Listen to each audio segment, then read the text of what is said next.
John Hynes gets his revenge on Nashville with one of the wildest coaching moves you'll ever see in the NHL. Plus, now that the trade deadline is over, where do the Nashville Predators stand up moving forward? We'll talk about it today on the Locked On Predators podcast. Your Locked On Predators, your daily podcast on the Nashville Predators. Part of the Locked On Podcast Network, your team every day.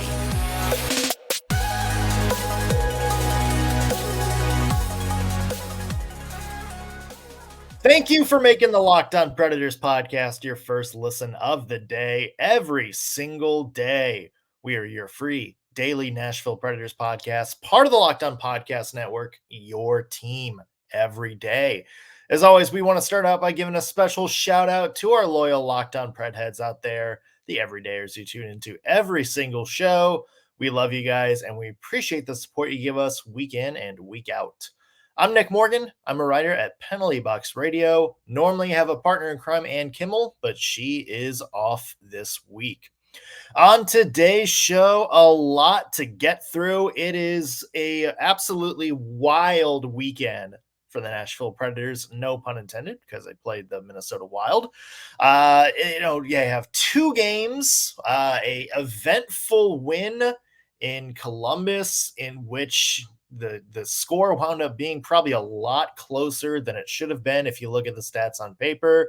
You have a game in Minnesota that ends with John Hynes pulling out one of the wildest and riskiest coaching moves we've seen in the NHL in a long time and having it pay off. And plus, Friday was the NHL trade deadline. And the Nashville Predators are firmly buyers. They are firmly in the playoff race going forward. What to make of that?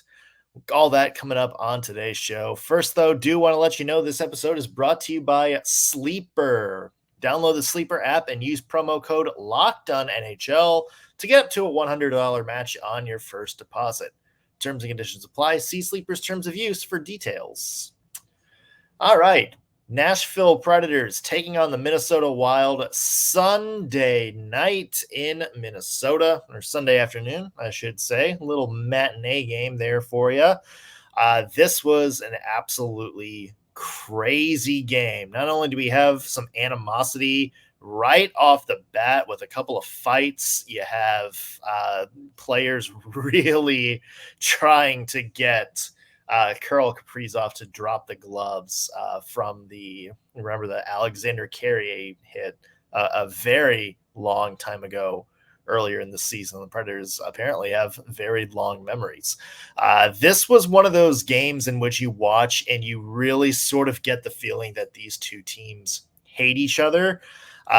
Even though they're division rivals, it's kind of a random rivalry, isn't it? Because if you talk to Minnesota, they'll talk about hating Chicago and hating the Blackhawks, or they'll talk about, hating Winnipeg or some team like that. You talk to the Preds fans, they hate the Blues. They hate the Stars. They hate the Red Wings. They hate the Blackhawks.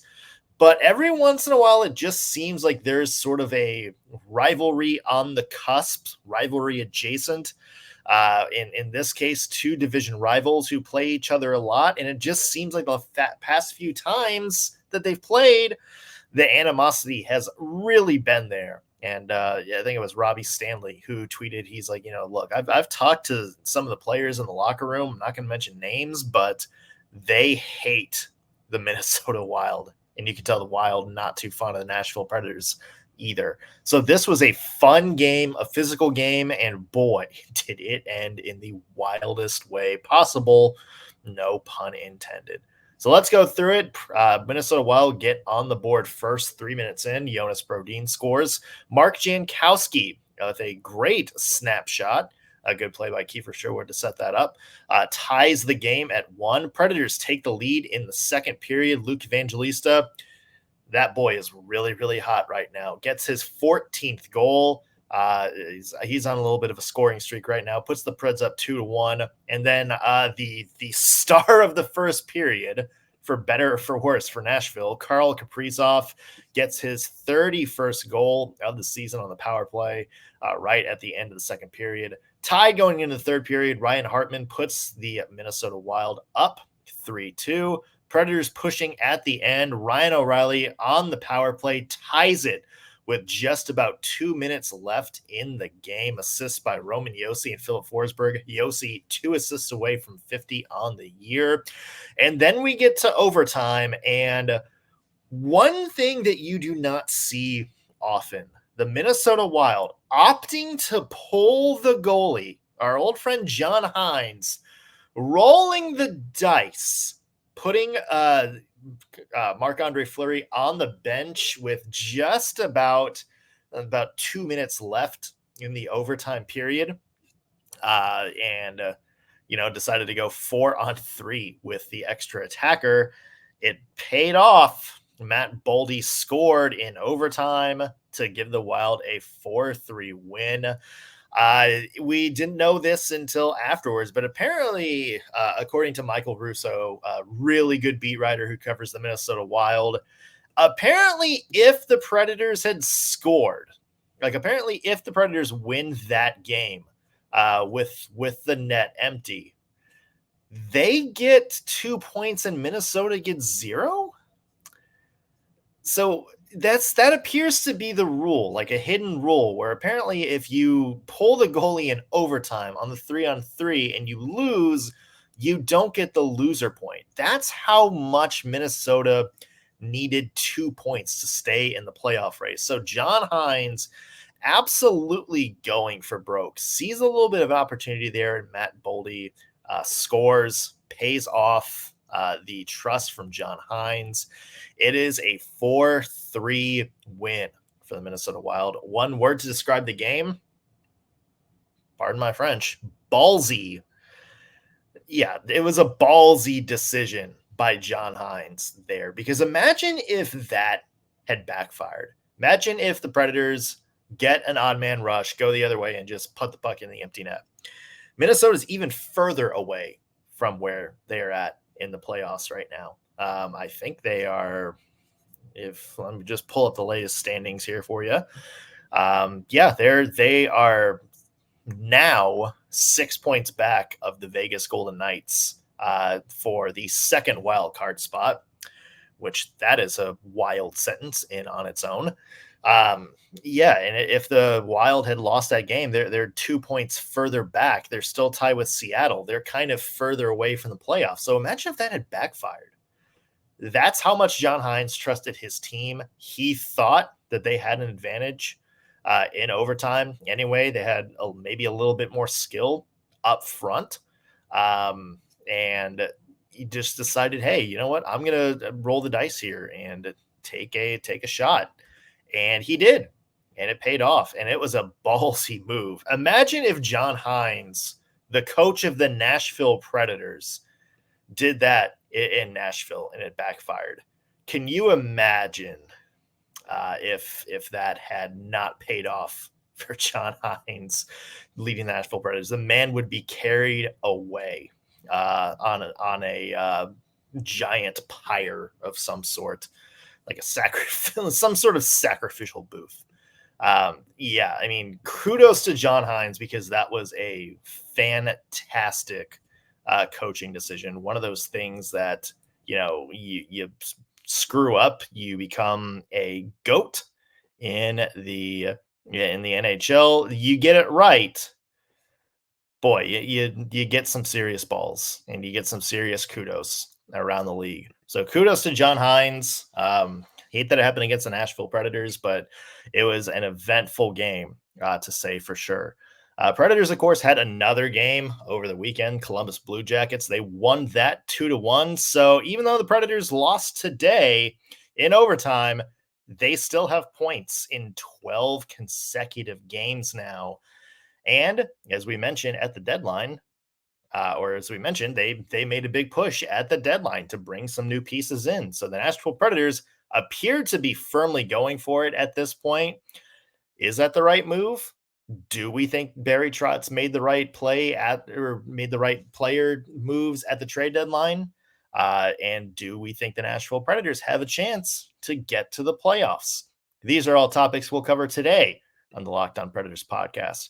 First, I want to mention today's episode is brought to you by Camino Consulting. You've heard of online families and couples course and taken advantage of the lockdown 25% discount running to the end of the month, but what about live seminars? In both sports and business, the challenge in differentiating candidates and recruits is an endless battle. Everyone can demonstrate their measurables and qualifications, but we all know it's the intangibles that matter when those things are similar. Contact Camino Consulting for their team and management seminars to get a peek behind the curtain and watch your next recruiting class or hiring group become one of the most effective you've ever seen. Both because you've identified the right candidates and because you've identified or you've learned how to communicate and motivate them in accord with their own preferences. But you aren't in business management or working with a team. We pay referrals. Make some money making your workplace and favorite teams better. Every group works together better at the end of year one than week one. So contact Camino Consulting at caminoconsulting.ca and get on the fast track to understanding. Well, it's a big week for the Nashville Predators, which means it's a big week for us on the Locked On Predators podcast. Of course, we have a couple of big games coming up, including an absolute banger Wednesday against the Winnipeg Jets on the road. We'll preview that game. Plus, we didn't get to plus minus today just because we had so much this weekend to cover. So we'll have that later in this week. And of course, the Kraken coming up at the end of the week. Always an interesting matchup. So we'll have a breakdown of that game as well. So a lot to get to this week on the Locked On Predators podcast, but we still have lots to talk about from this past weekend. We'll talk about the Columbus game in just a little bit, but let's start from the beginning. Friday's NHL Trade Deadline. This is not something that I think a lot of Preds fans imagined happening maybe even all the way as back early as the beginning of February. And it's certainly a trade deadline that I think Preds fans are going to debate whether or not it actually should have played out that way. I think there's a lot of Preds fans who would have loved to see the team sell a little bit. Is that the right move? That's a little bit of a nuanced discussion that we'll have coming up in just a second. But let's start with some of the moves. So Thursday and on Friday's episode, and of course talked about Anthony Beavillier coming in from the Chicago Blackhawks. Pretty much a nothing deal, just a extra draft pick going out for the Nashville Predators. Then you have the wild trade with the Colorado Avalanche, Yakov Trenin and Graham Sword going the other way. You have another prospect coming in and a couple of draft picks. That was certainly, I think, maybe a sign that people are like, okay, well, there's the Predators getting rid of some people. Maybe Alexander Carrier goes. Maybe they're going to find a taker for Dante Fabro. Maybe Tyson Barrie finally is off this team moving forward. And that didn't happen. In fact, the opposite of that happened. Not only did Alexander Carrier stay, Barry Trotz said that he kind of viewed him as their own rental player instead of going out and sending a draft pick to get, a rental defenseman with an expiring contract. They decided to just hang on to Alexander Carrier. It doesn't sound like they're close on a contract, so this may be rolling the dice a little bit for the Nashville Predators. They don't trade anyone else out, and instead they bring in Jason Zucker, a veteran forward, a good middle six depth scorer over the history of his career for the Minnesota Wild, for the Pittsburgh Penguins, most recently with the Arizona Coyotes. He comes in for a 6th-round draft pick. On its own, a no-risk trade for a player who has had some really good moments in his NHL career and a handful of goals in last year's NHL season. So on paper, this isn't a bad trade by any means. I think if we would have seen Barry Trotz start sending out 1st-round picks and top prospects for somebody like Jake Gensel or something like that, then maybe we would have stepped in. But instead, you get 2 pretty solid veterans, one of which, Beavillier, that Barry Trotz has had some direct experience with. He was his coach in New York.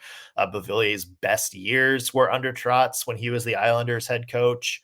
So there's some familiarity there. I don't mind the trades from a player perspective, and you didn't pay a lot for either move. My only, I think, concern about that is that, well, let's back up and start with the philosophy to go for it. Barry Trotz talked in the press conference on Friday that he basically said, look, this big heater that we're on right now, this is the reason that I decided not to kind of hold a fire sale. This is the reason that I went out and got some players as opposed to trading a few guys, unless your name is Yakov Trenin. Um, and he's like, hey, the line he used was, hey, these guys sent a message to me with their play saying, you're going to need to give us some help moving forward to make the playoffs. And Barry Trotz, I think, certainly did that. I think Jason Zucker fills a big need in the middle of the lineup. And I think Anthony Beavillier is a good sort of bottom six guy with the potential to step in and contribute a lot of scoring for somebody of his role as well. So from that end, if the Nashville Predators are really going for it, then cool. These are good moves. You brought in good players with minimal risk. Good job, Barry Trotz. I think the only thing that I have to question is what's the long-term picture after this year?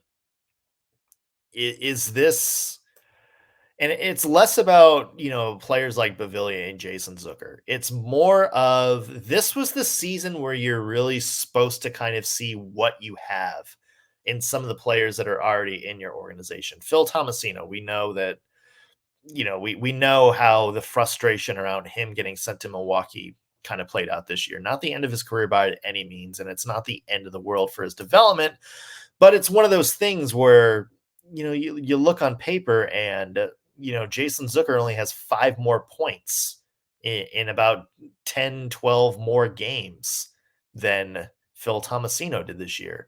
And if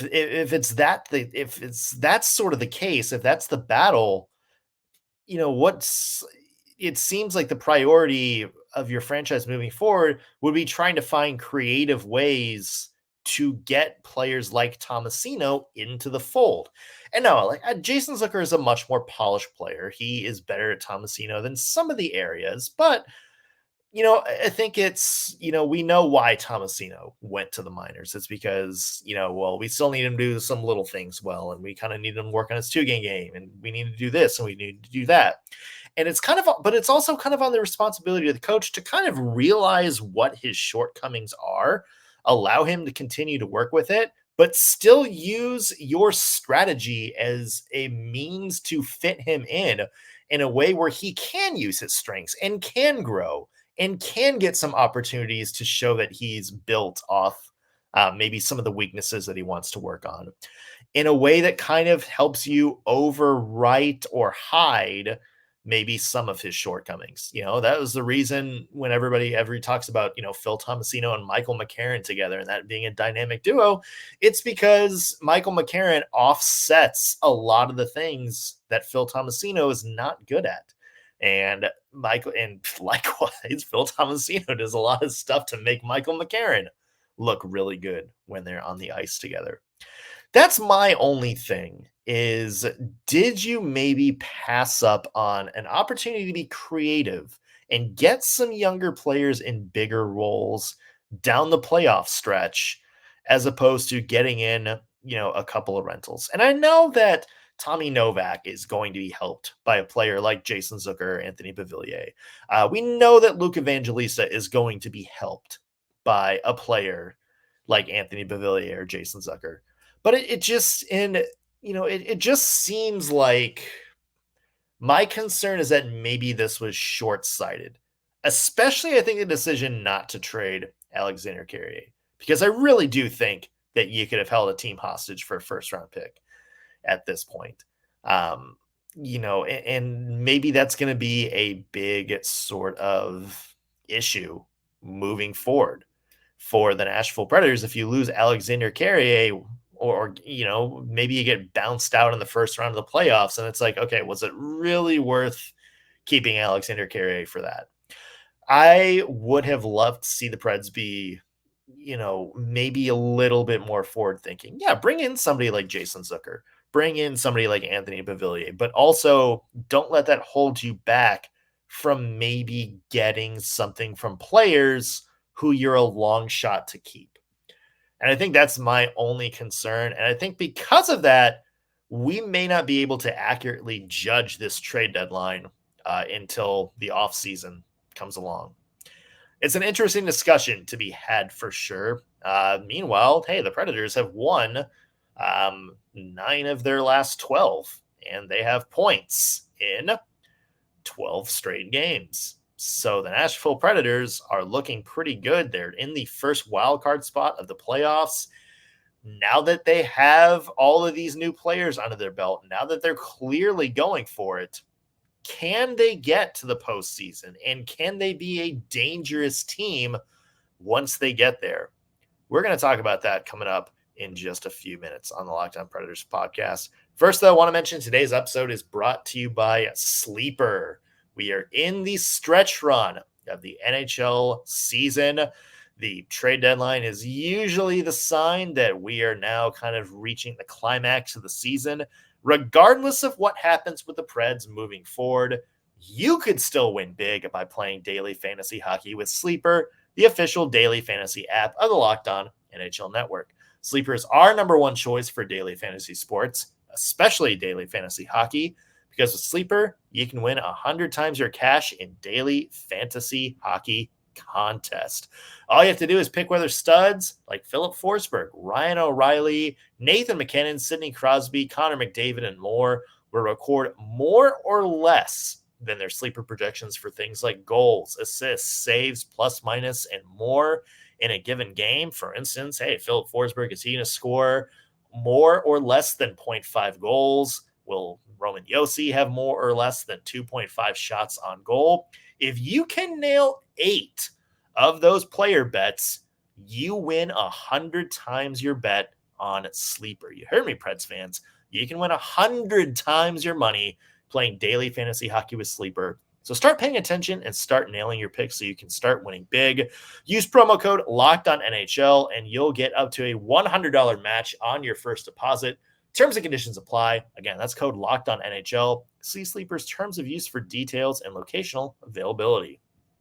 All right, so the Nashville Predators are in a pretty good spot right now. They are firmly in a wild card spot, the first wild card spot, I should say. They are 9 points ahead of the Minnesota Wild, the team they lost to today. But they have points in 12 straight games. They're ahead of the Vegas Golden Knights, which imagine trying to explain that situation to somebody like a month and a half ago. They're starting to get hot. Not only is Philip Forsberg, Ryan O'Reilly, Roman Josi, and UC Saros absolutely taking over this team right now, but you also have guys like Luke Evangelista getting absolutely hot at the right time. Tommy Novak getting absolutely hot at the right time. You're getting timely contributions from players like Mark Jankowski and Colton Sisson, some of your depth players, and you have a lot of defense. All of your defenders are playing really, really good right now. Maybe except for Tyson Barrie, who's somehow still on this team. Things are looking good for the Nashville Predators. Here's going to be the key down the stretch for the Nashville Predators. They're going to have to learn to play with the target on their back a little bit. And here's what I mean by that. You're going to get into a situation like you had yesterday against the Minnesota Wild, where teams behind you are going to do, or not even behind you, maybe just in the same place in the standings are going to do whatever they can to sort of rattle your cage. They're going to do whatever they can to bring a playoff atmosphere to the game that you're in. Yesterday's game in Minnesota absolutely felt like a playoff matchup, 100%. Those are going to be the case for the Nashville Predators for a lot of these games moving forward.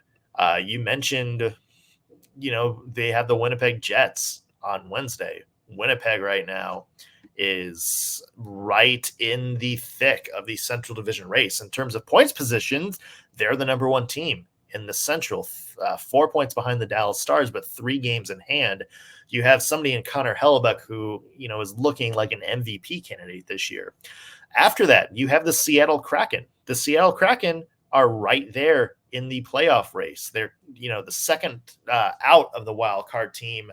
They are, I can't do math, 8 points out behind Vegas right now with a couple games in hand over everybody in front of them.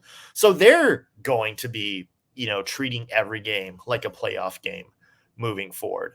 And then, you just have you have Vegas coming up in a couple of weeks at home.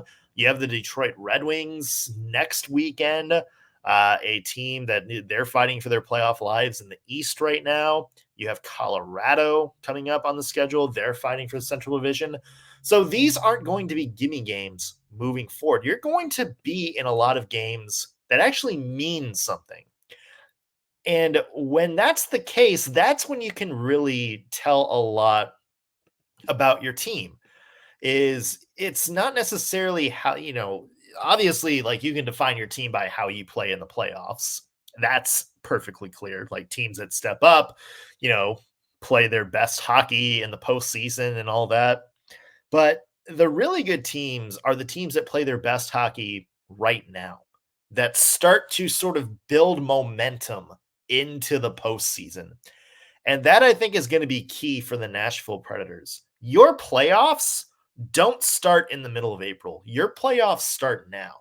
Like, yeah, you're in a spot and you need to fight for a spot, but this is the point of the season where every game, or at least most of the games, are going to start to feel like must win.